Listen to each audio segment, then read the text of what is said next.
Hey Freedom Lovers, this is Dr. Peterson Pierre with America's Frontline Doctors bringing you today's Daily Dose.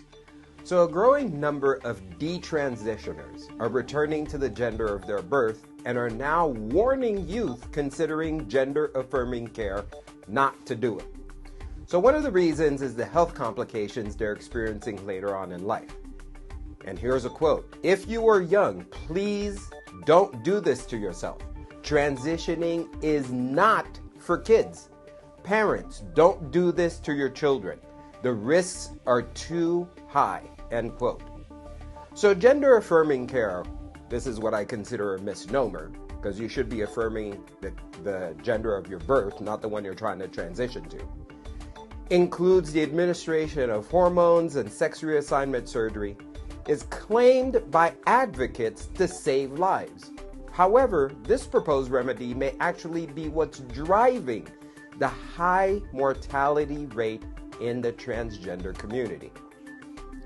Authors of a recent Danish study of transgender suicide wrote, "Transgender individuals may be exposed to systemic negativity regarding their trans identity in the form of bullying, discrimination, exclusion, and prejudice, which in turn may result in alienation and internalized stigma, mental health problems, and ultimately suicidal behavior."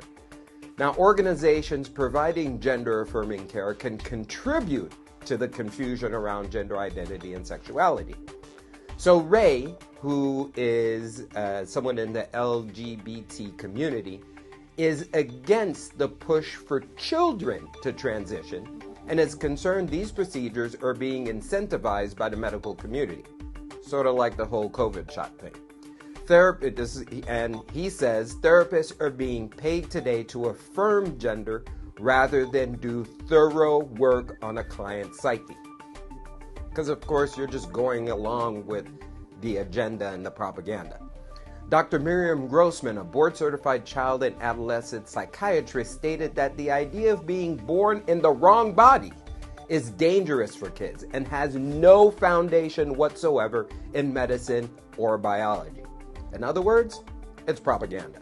Grossman says kids are being indoctrinated to believe these ideas, and when authorities, teachers, guidance counselors, and internet influencers tell kids this, of course they believe it. And she says, "This is why we have something like a 5,000% increase in the number of kids who are identifying as something other than what their body actually is." As an outspoken critic of gender ideology, and to keep in mind, Ray is someone who actually did transition. Ray is an active member of Gays Against Groomers, a nonprofit organization of gays against the sexualization, indoctrination, and medicalization of children under the guise of acceptance and equality. The social obsession over gender is doing more harm than good by pressuring individuals to take drastic steps to fit into an identity without considering the implications on their well-being or the long-term ramifications. The craze surrounding gender affirmation is a social trend that, according to Ray, is doing irreparable harm with intentional coercion tactics to exploit vulnerable people. Anyone calling them out is referred to as transphobic, which I find kind of ironic because Ray did transition, he's the transgender, but he's being called transphobic because he doesn't agree that this should be done on kids. Ray believes this radical pressure is driving the high transgender mortality rate. And he says, "There's this cult-like mentality to be a victim and romanticize this ideology. It sets you up for failure. The only way for people to really help is by telling the truth. The lies are causing a lot of harm to actual trans people." Ladies and gentlemen, only the truth will set you free.